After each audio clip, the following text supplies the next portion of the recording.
서울 영등포구 높게 솟은 아파트 단지와 오래된 시장이 나란히 있는 곳. 골목마다 튀김 냄새와 사람들 말소리가 섞여 있는 이 동네에서 저는 평생을 살았습니다.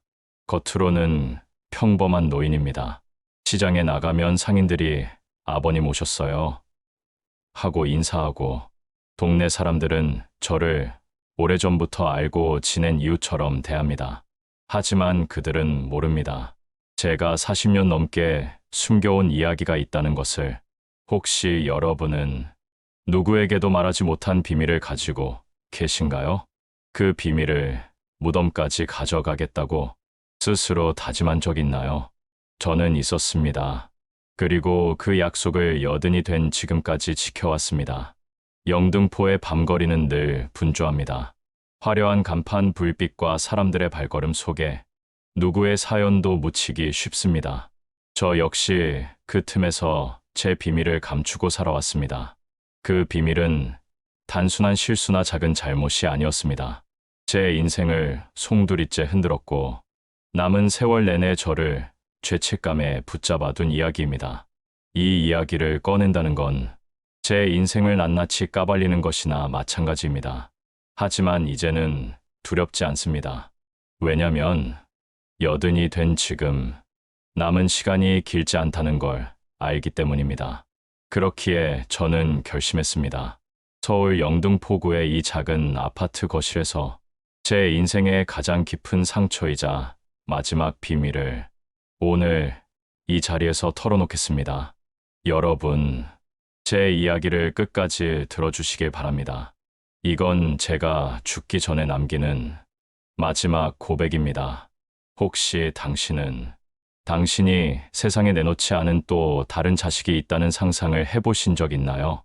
아니면 실제로 그런 비밀을 가슴 속 깊이 묻어두고 살고 계신가요? 저는 그렇습니다. 그리고 지금 그 이야기를 하려 합니다. 평생 제 가슴을 짓눌렀고 죽는 날까지 가져가려 했던 이야기입니다. 그때 저는 37이었습니다. 사업이 잘 나가던 시절이었죠. 건설업과 무역을 동시에 하며 주변에서 젊은 나이에 참 대단하다는 소리를 들으며 살았습니다. 아내는 집안일을 잘했고 아이 둘은 건강하게 자랐습니다. 겉으로 보기엔 완벽한 가정이었어요. 누가 봐도 부족함 없는 삶, 모든 걸 다 가진 사람처럼 보였죠. 그런데 인생이란 게 참 아이러니합니다. 갖고 있는 것이 많을수록 사람 마음에는 이상한 허기가 찾아오더군요. 그 허기를 채우려다 저는 돌이킬 수 없는 실수를 했습니다. 서울 시내 한 호텔에서 열린 사업가 모임이었습니다. 술과 담배 연기가 뒤섞인 연회장. 사람들은 계약 이야기를 하며 웃고 떠들었죠. 그때 그녀를 처음 보았습니다. 아내보다 6살이나 어렸던 그녀는 시원스러운 웃음과 또렷한 말투를 가진 여성이었습니다. 그녀는 제게 다가와 명함을 건네며 말했습니다. 대표님, 예전부터 뵙고 싶었습니다. 그 한마디가 제 마음속에 이상한 불씨를 남겼습니다. 처음에는 가벼운 대화, 가벼운 식사였습니다. 하지만 어느새 저는 그녀와 둘이서만 시간을 보내고 있었고 그 관계는 생각보다 빨리 깊어졌습니다. 그리고 1년쯤 지났을까요? 그녀가 제 앞에 앉아 말했습니다. 오빠, 나 임신했어. 순간 제 머릿속이 하얘졌습니다. 숨이 막혔습니다. 어떻게 해야 할지 몰랐습니다. 그녀는 태연하게 말했죠. 나 혼자서라도 나을 거야. 오빠가 책임 못 져도 난 이 아이 포기 안 해. 그날 밤 집으로 돌아와 아내와 아이들을 보며 제 아내의 죄책감은 더 커졌습니다. 하지만 그 죄책감이 제 행동을 바꾸지는 못했습니다. 저는 그녀와 그 아이를 세상에 내놓지 않기로 했습니다. 세상 어디에도 기록되지 않은, 그러나 분명 제 피를 이어받은 아이. 그 아이가 태어나던 날, 저는 병원에 가지 못했습니다. 아내에게 출장을 간다고 말하고 멀리서 그녀에게 전화만 걸었죠. 아이가 건강하대. 응, 오빠 닮아서 눈이 진해. 그 말을 듣는데 가슴이 이상하게 조여왔습니다. 보고 싶으면서도 볼 수 없는 아이, 만져보고 싶으면서도 안아줄 수 없는 아이. 그 이후로 저는 매달 일정한 돈을 그녀에게 보냈습니다. 옷값, 분유값, 병원비, 그리고 나중에는 학원비까지. 돈이 오가는 동안 우리는 얼굴을 거의 보지 않았습니다. 마치 서로가 서로의 그림자가 된 것처럼 존재하지만 드러나지 않는 관계가 이어졌죠. 그 아이는 학교에 들어가고 운동회도 하고 생일도 맞이했겠죠. 하지만 저는 한 번도 그 자리에 가지 않았습니다. 사진으로만 보았습니다. 그녀가 보내준 사진 속 아이는 어릴 때의 제 얼굴과 너무 닮아 있었습니다. 사진 속에서 웃고 있는 아이를 보며 저는 늘 같은 생각을 했습니다.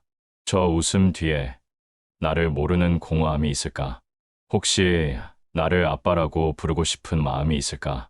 시간이 흐르면서 그녀와의 연락은 점점 줄어들었습니다. 아이는 자라서 청소년이 되었고 저는 점점 나이를 먹었습니다. 아내는 여전히 그 사실을 몰랐습니다. 그리고 저는 이 비밀을 마치 금고 안에 넣어둔 것처럼 단단히 잠가두었습니다. 그 아이가 성인이 될 무렵 그녀는 마지막으로 저에게 연락을 했습니다. 이제 더 이상 도움 필요 없어. 오빠 인생 살아. 그 말이 참 허무하게 들렸습니다. 마치 내가 이 세상에서 그 아이와 함께한 모든 시간이 돈 몇 장으로만 남은 것 같았습니다.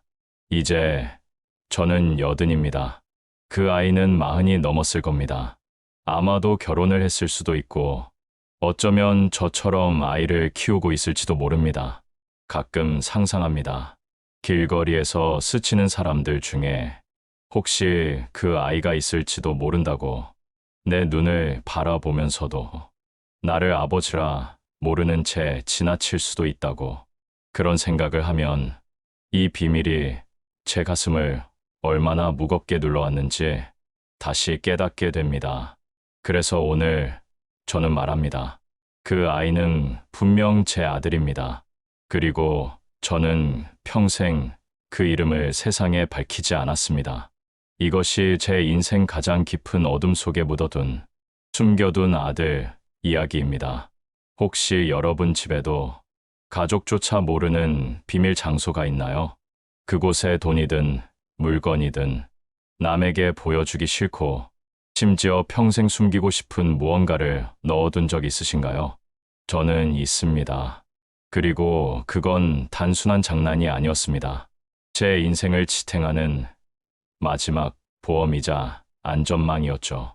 그 금고는 처음부터 거창한 건 아니었습니다. 젊을 때 장롱 깊숙이 상자 하나를 넣는 것으로 시작됐죠. 그 안에는 현금 몇 뭉치 그리고 금 몇 돈이 전부였습니다.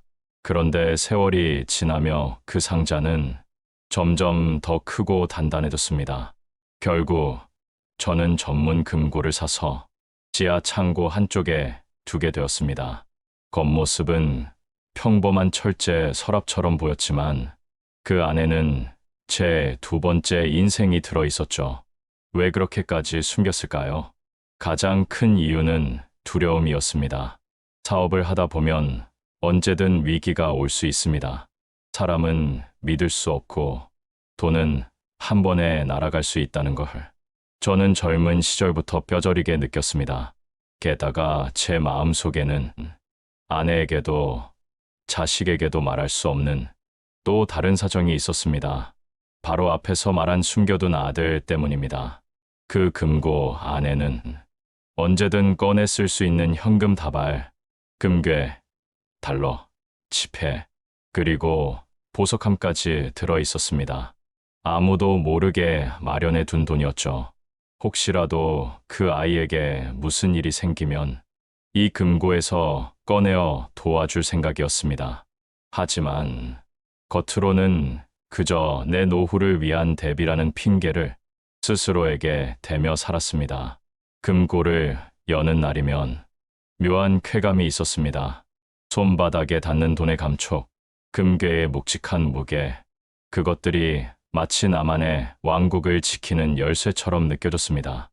그 금고를 숨기기 위해 저는 꽤 많은 공을 들였습니다. 지하 창고 벽을 일부러 두껍게 보수했고 그 앞에는 오래된 책장과 잡동사니 상자를 쌓아두었죠. 안에조차 창고 문을 열어본 적이 거의 없었으니 금고의 존재를 눈치챌 리 없었습니다. 심지어 비밀번호도 제 생일이 아니었습니다. 아무도 떠올리지 못할 아주 옛날 한 여인의 생일을 입력해 두었습니다. 그 여인은 제 숨겨둔 아들의 어머니였습니다. 저만이 기억하고 있는 그 숫자 조합은 금고를 열 수 있는 유일한 열쇠였죠. 가끔은 이런 상상을 하기도 했습니다. 내가 갑자기 죽으면 이 금고는 어떻게 될까? 혹시라도 누군가 우연히 발견하면 그 안에 든 돈이 내 의도와는 전혀 다르게 쓰이면 그 생각을 하면서도 금고의 존재를 밝힐 용기는 없었습니다. 왜냐하면 그 순간부터 제 인생의 모든 비밀이 드러날 테니까요. 그 안에 돈이 어디에서 왔는지, 왜 거기에 숨겨져 있는지, 그 모든 질문에 대답할 자신이 없었습니다. 세월이 흐르면서 금고 안의 돈은 오히려 더 불어났습니다. 사업이 잘 되면 조금씩 넣었고 투자해서 이익이 나면 일부를 현금으로 바꿔 넣었습니다. 마치 다람쥐가 겨울을 대비해 도토리를 모으듯이 저는 그렇게 제 비밀의 창고를 채워갔습니다. 그렇게 20년이 넘는 세월 동안 금고는 제게 심장과도 같았습니다. 혹시라도 세상 모든 것이 무너져도 이 금고만 남으면 살 수 있다는 확신이 있었죠. 그런데 이 금고는 저를 지켜주기도 했지만 결국 제 인생을 무너뜨리는 단서가 되기도 했습니다. 어느 날 오랜 친구가 저를 찾아왔습니다. 그는 급하게 돈이 필요하다고 했습니다. 아주 확실한 사업이 있다고 잠깐만 도와주면 곱절로 갚아주겠다고 말했죠. 저는 망설이다가 결국 금고 문을 열었습니다. 그 무겁고 차가운 문이 열리는 순간 저는 이미 그날의 선택이 어떤 결과를 가져올지 어렴풋이 느끼고 있었는지도 모릅니다. 그렇게 꺼낸 돈이 무려 10억 원이었습니다.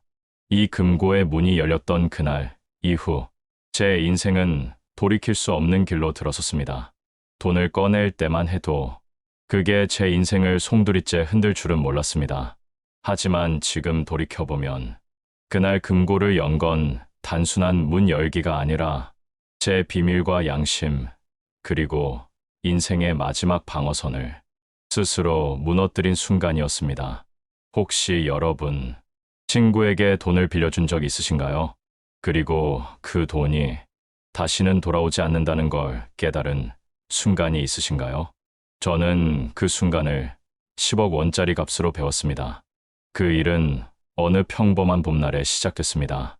오랜 친구에게서 전화가 왔습니다. 그 친구, 상호는 제게 30년 지기였습니다. 군대 시절부터 함께했고 결혼식 하객으로 서로의 집을 오가며 가족처럼 지냈던 사이였습니다. 그날 상호의 목소리는 떨리고 있었습니다. 형, 나 좀 급하게 봐야겠어.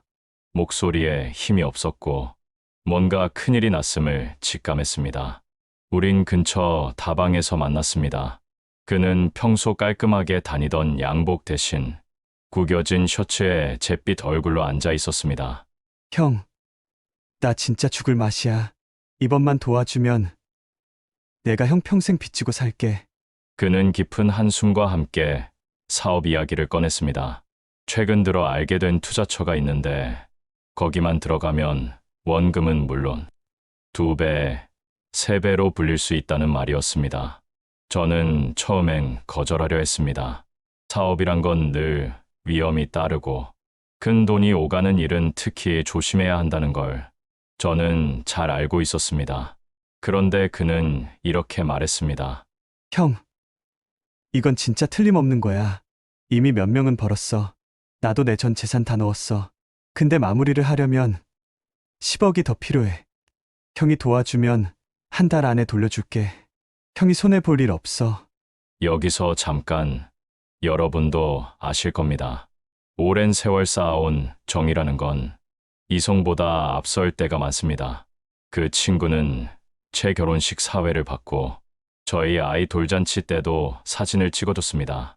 그런 사람이 절박하게 손을 내미는데 저는 결국 마음이 흔들렸습니다.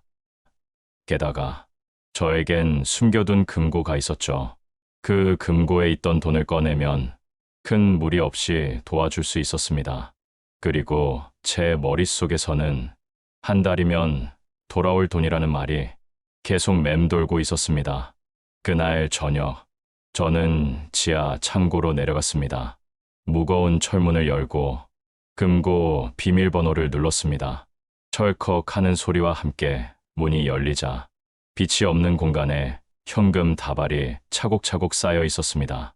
그중 10억 원을 꺼냈습니다. 현금의 묵직한 무게가 손에 느껴졌습니다. 마치 제 인생의 한 조각을 뜯어내는 기분이었습니다. 다음 날, 저는 그 돈을 가방에 넣어 상호에게 건넸습니다. 이건 내 마지막 믿음이다. 제때 갚아라. 그는 두 손으로 가방을 꼭 쥐더니 눈물까지 글썽이며 말했습니다. 형, 나 형 은인으로 평생 살게. 걱정 마. 이건 확실해. 그 순간만큼은 저도 믿었습니다. 정말 한 달 뒤면 이 돈이 혹은 더 많은 돈이 제 손에 돌아올 거라고. 하지만 한 달이 지나고 그는 약속한 날에 나타나지 않았습니다. 전화를 걸어도 전원이 꺼져 있습니다라는 기계음만 돌아왔습니다. 처음에는 그가 바빠서 연락을 못하는 거라 생각했습니다. 하지만 이틀, 3일, 일주일이 지나도 연락은 없었습니다. 저는 불안해졌고 그의 집을 찾아갔습니다. 그런데 그 집은 이미 비어 있었습니다. 문 앞에는 이사감이라는 안내문이 붙어 있었고 안은 먼지만 쌓여 있었습니다. 그때서야 제 머릿속이 얼어붙었습니다.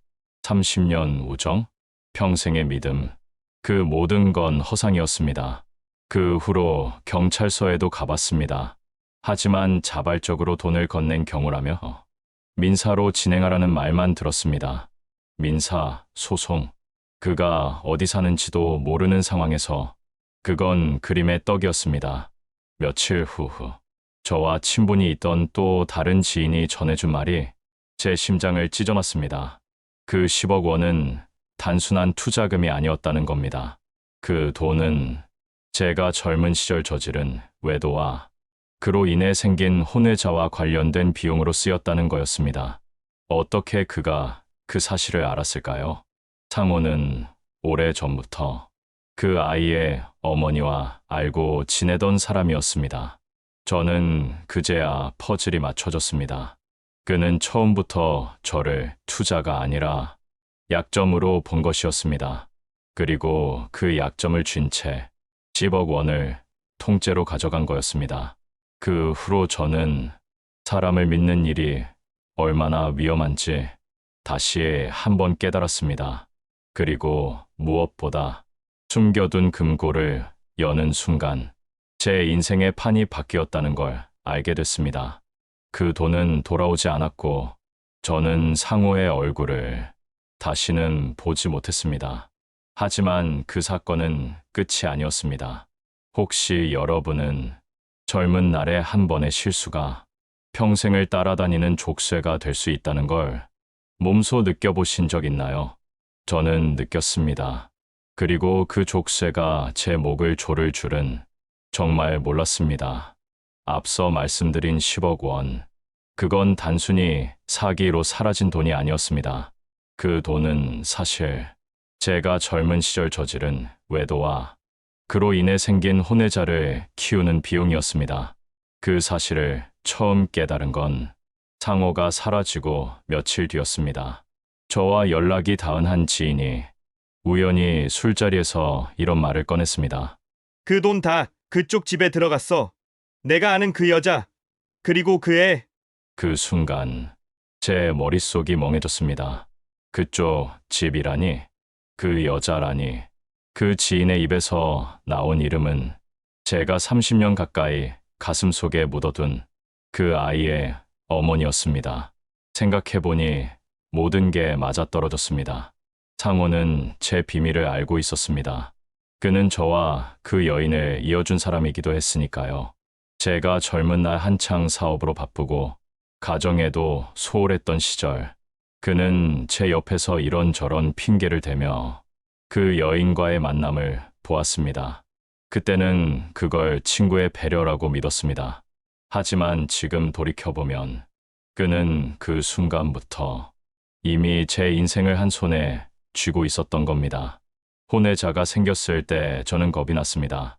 아내에게 들키면 가정이 무너질 게 뻔했고 주변 평판도 사업 기반도 무너질 게 뻔했죠.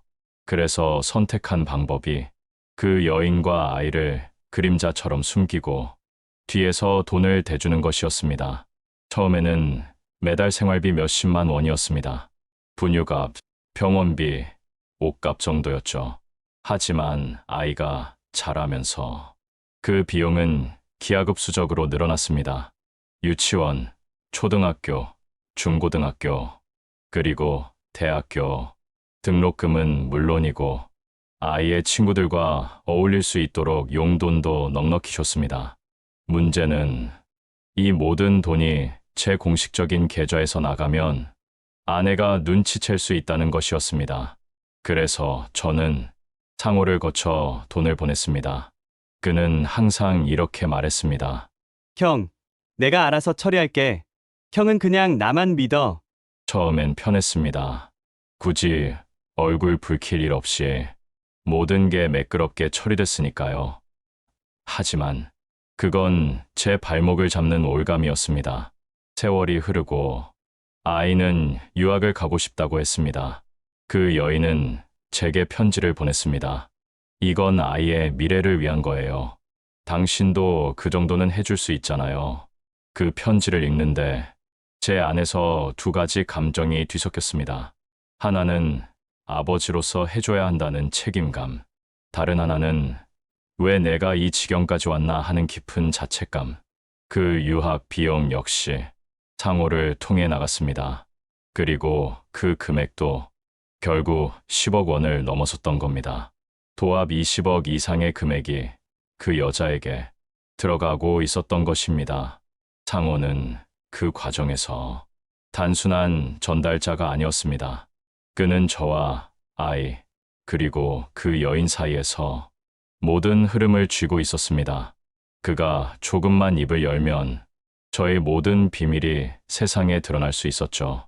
그걸 저는 너무 늦게 깨달았습니다. 상호가 사라진 후 저는 그 여인을 찾아갔습니다. 조용한 카페 구석에서 마주 앉았을 때 그녀는 담담하게 말했습니다. 그 사람 처음부터 믿지 말았어야지. 내가 뭐라 했어. 오빠 같은 사람은 결국 다 그렇게 당한다니까. 그 말투엔 미묘한 비웃음이 섞여 있었습니다. 저는 한동안 말을 잊지 못했습니다. 그녀는 상호와 오래전부터 연락을 주고받았고 심지어 제가 보낸 돈이 얼마나 어디에 쓰였는지도 제게 알리지 않았습니다. 제가 보내는 돈이 아이를 위한 것이라고 믿었던 그 세월 동안 그 돈이 전부 제대로 쓰였는지는 이제 아무도 모릅니다. 돌이켜보면 이건 단순한 금전 피해가 아니었습니다. 제 인생에서 가장 큰 인간 관계의 배신이었고 저 스스로가 만든 덫이었습니다.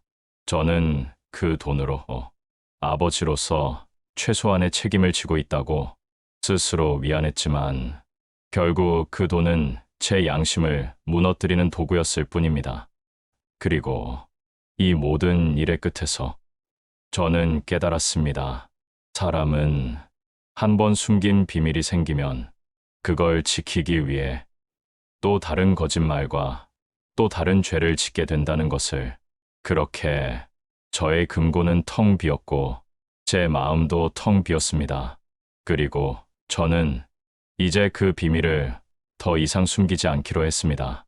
혹시 여러분은 가슴 속 깊이 묻어둔 비밀이 있으신가요? 누구에게도 말하지 못한 채 그 무게를 홀로 짊어진 채 살아가고 계신가요? 그리고 그 비밀을 죽기 전까지는 절대 꺼내지 않겠다고 다짐한 적 있으신가요? 저는 그랬습니다. 올해 제 나이 80입니다. 80이라는 나이는 더 이상 앞날을 바라보기보다는 뒤돌아봄이 더 많은 시기입니다. 이 나이가 되니 사람이 언제 세상을 떠날지 아무도 모른다는 걸 매일 느끼게 됩니다. 어제까지 멀쩡하던 친구가 오늘은 장례식장에 누워 있는 걸 이제는 너무 많이 봤습니다. 젊을 땐 죽음을 멀리 있다고 생각했지만 이제는 문만 열면 그 그림자가 제 발목을 스치는 것 같습니다. 그렇기에 저는 생각했습니다. 이대로 가면 나는 이 비밀을 무덤까지 가져가겠구나. 하지만 그 순간 또 다른 목소리가 제 안에서 들렸습니다. 그럼 너는 평생 거짓말쟁이로 살다 가는 거다. 40년 넘게 이 비밀을 품고 살았습니다. 숨겨둔 아들이 있다는 것, 숨겨둔 금고가 있었다는 것, 10억 원이 사기와 배신 속에서 사라졌다는 것, 그리고 그 모든 배경이 외도와 혼외자의 양육비였다는 것. 이건 제 인생의 가장 추악한 면이었고 그만큼 무겁고 괴로운 짐이었습니다. 비밀을 품고 산다는 건 단순히 남이 모른다 해서 끝나지 않습니다. 그건 매일같이 자기 자신을 속이며 살아야 한다는 뜻입니다. 아내의 눈을 보며 웃으면서도 마음 한구석에서는 늘 죄책감이 도사리고 있습니다. 아이들과 식탁에 앉아 밥을 먹으면서도 저만 알고 있는 또 다른 아이가 머릿속에 떠오릅니다. 비밀은 시간을 먹고 삽니다. 그 시간이 길어질수록 비밀은 더 무겁고 더 날카로운 가시가 되어 가슴을 찌릅니다. 저는 수십 년 동안 그 가시에 찔리면서도 모른 척 살아왔습니다. 하지만 이제 그 고통을 끝내고 싶습니다. 왜 지금이냐고요? 첫째, 저에게 남은 시간이 많지 않기 때문입니다. 둘째, 더 늦기 전에 제 이야기를 누군가 들어주길 원하기 때문입니다. 아무도 모르게 떠나면 이 비밀은 세상에 영영 묻히고 그럼 제 인생의 한 조각은 아무 의미 없이 사라져버릴 겁니다. 그리고 셋째, 이 고백이 누군가에겐 경고가 되길 바라기 때문입니다. 저처럼 젊은 날의 한순간 실수로 평생을 끌려다니는 사람이 더는 없었으면 합니다. 저처럼 사랑이라는 이름으로 책임이라는 핑계로 인생을 갉아먹는 선택을 하지 않기를 바랍니다. 사람은 나이가 들면 그동안 숨겨왔던 것들이 하나둘 드러나게 마련입니다. 몸이 약해지면 건강검진에서 병이 드러나듯 마음이 약해지면 평생 숨겼던 비밀이 입술 끝까지 차오릅니다. 80이 된 저는 이제 그걸 막을 힘이 없습니다. 그리고 더는 막고 싶지도 않습니다. 혹시 이 이야기를 듣고 있는 분 중에 저처럼 비밀을 안고 사는 분이 있다면 꼭 말씀드리고 싶습니다. 그 비밀은 절대 사라지지 않습니다. 당신이 숨긴다고 해서 그 일이 없었던 게 되지 않습니다. 그건 당신의 마음 한구석에서 끊임없이 자라고 당신이 떠나는 날까지 따라올 겁니다. 저는 이제야 깨달았습니다.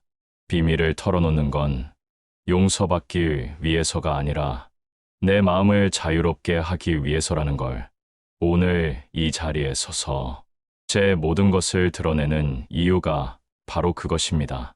저는 이제 가볍습니다. 부끄럽지만 적어도 더는 숨기지 않아도 되니까요. 이제 제 이야기는 끝입니다. 하지만 제 인생이 보여준 이 교훈은 여러분의 인생에서 새로운 시작이 될 수도 있습니다. 혹시 지금 이 순간에도 누군가에게 말하지 못한 진실이 있다면 늦기 전에 용기 내어 꺼내놓으시길 바랍니다. 당신의 나이가 80이 되기 전에 그 비밀을 내려놓으시길 바랍니다. 인생은 길어 보이지만 돌아보면 한순간입니다. 젊을 때는 남들보다 한 걸음 앞서가려고, 더 많이 가지려고, 더 높이 올라가려고 발버둥쳤습니다. 그런데 여든이 되어 보니 정말 남는 건 많지 않더군요.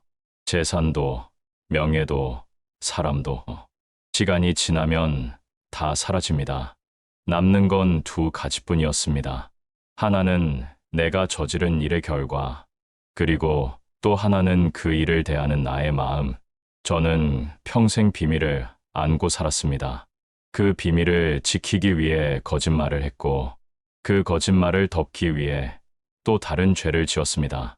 결국 제 인생의 절반은 그 비밀의 그림자 속에서 살았던 셈입니다. 비밀이라는 건 당신이 숨긴다고 사라지지 않습니다. 오히려 시간이 지날수록 더 무겁고 더 날카롭게 변합니다. 결국은 당신의 마음을 찌르고 남은 생을 갉아먹습니다. 저는 그 무게를 40년 넘게 짊어졌습니다. 그리고 이제야 그 짐을 내려놓습니다. 여러분, 혹시 지금 이 순간에도 누군가에게 말하지 못한 이야기가 있다면 생각해 보시길 바랍니다. 그 비밀이 정말 무덤까지 가져갈 가치가 있는지, 그걸 숨기고 사는 동안 당신이 잃게 될 것이 무엇인지. 저는 이제 더 이상 두렵지 않습니다. 제 이야기를 세상에 털어놓는 순간 누군가는 저를 비난할 겁니다. 어떤 이는 저를 불쌍하게 여길지도 모릅니다. 하지만 그것이 중요하지 않습니다. 중요한 건 저 스스로가 더는 숨기지 않아도 된다는 사실입니다. 양심의 무게가 가벼워졌다는 사실입니다. 혹시 이 고백이 누군가에게는 거울이 되었으면 합니다. 저처럼 어리석은 선택을 하지 않도록, 한순간의 욕심이 평생을 망치지 않도록, 사람과의 믿음을 함부로 쓰지 않도록, 그리고 무엇보다 가족 앞에서 떳떳하게 살 수 있도록. 남은 제 삶이 얼마나 될지는 모릅니다. 안성의 이 집에서 눈을 감을지, 아니면 병원에서 생을 마칠지, 그건 하늘만이 알겠죠. 하지만 분명한 건 오늘 이 영상을 마친 후 저는 한결 자유로워질 거라는 겁니다. 여러분, 당신의 나이가 80이 되기 전에 그 짐을 내려놓으시길 바랍니다. 비밀이 아니라 당신의 마음이 가벼운 상태로 마지막을 맞이하시길 바랍니다. 그게 저 80 노인이 드리는 마지막 조언입니다.